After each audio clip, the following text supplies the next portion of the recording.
In his lecture series, Growing Up in the Universe, Richard Dawkins explains the purpose of life.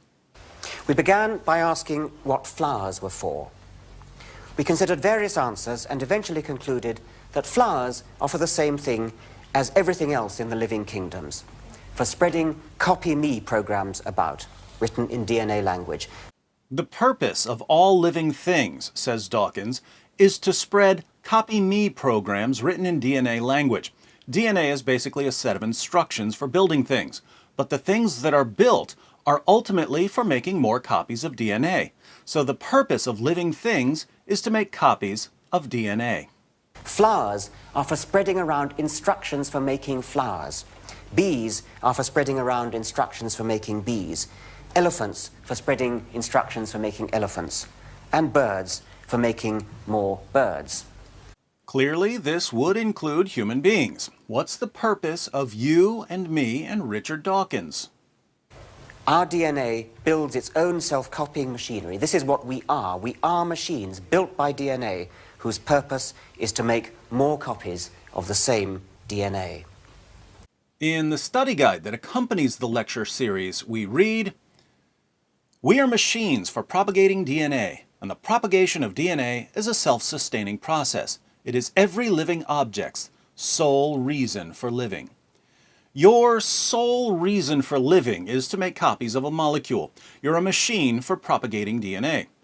Why is this interesting? Well, the people who tell us that our purpose in life is to make copies of DNA happen to be some of the worst people in the world when it comes to making copies of DNA. They're just really, really bad at propagating DNA.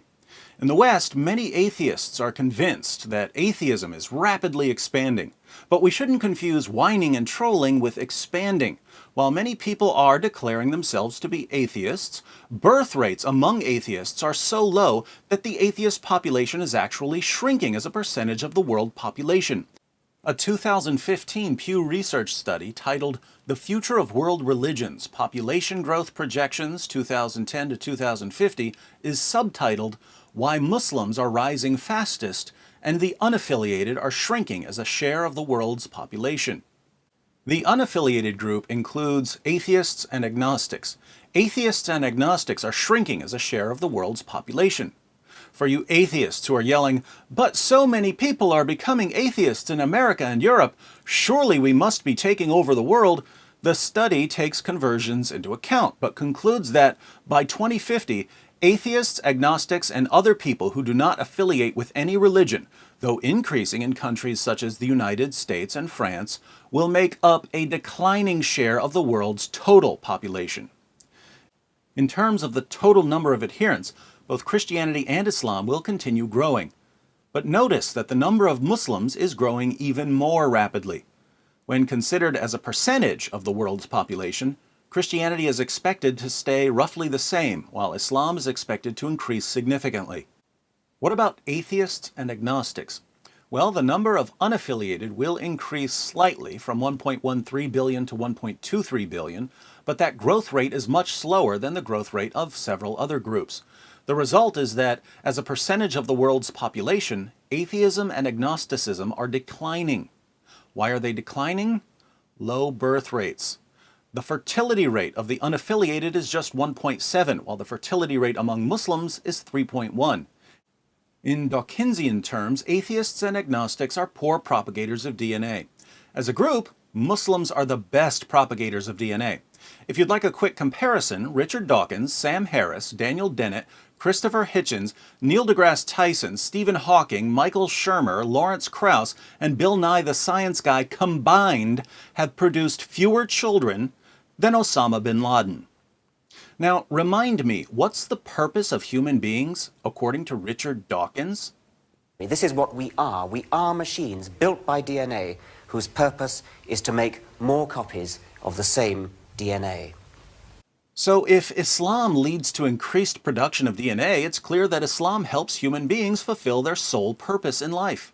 Atheism, by contrast, is detrimental to human purpose. Apart from contracting some sort of debilitating disease, nothing keeps human beings from fulfilling their purpose, like becoming an atheist. Not according to me, according to Richard Dawkins.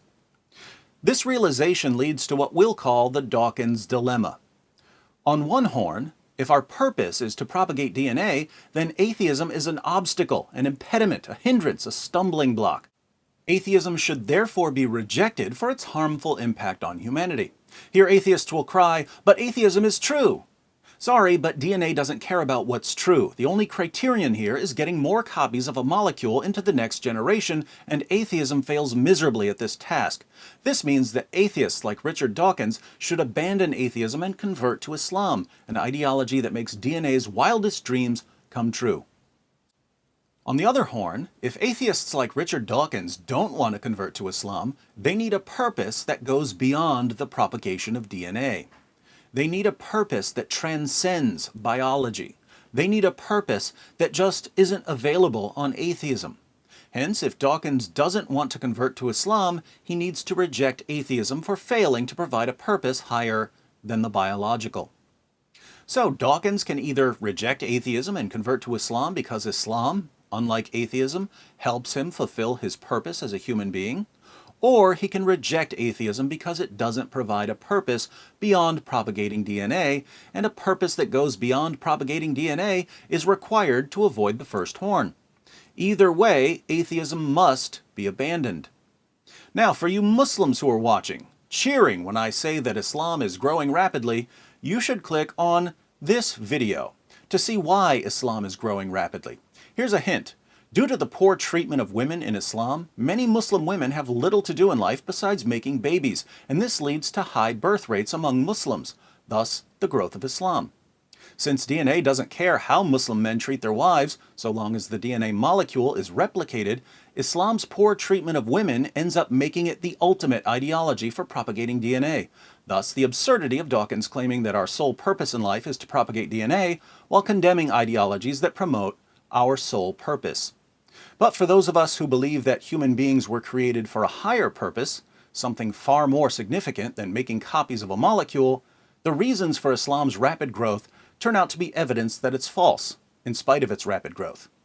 So before you cheer, watch this video and try facing reality.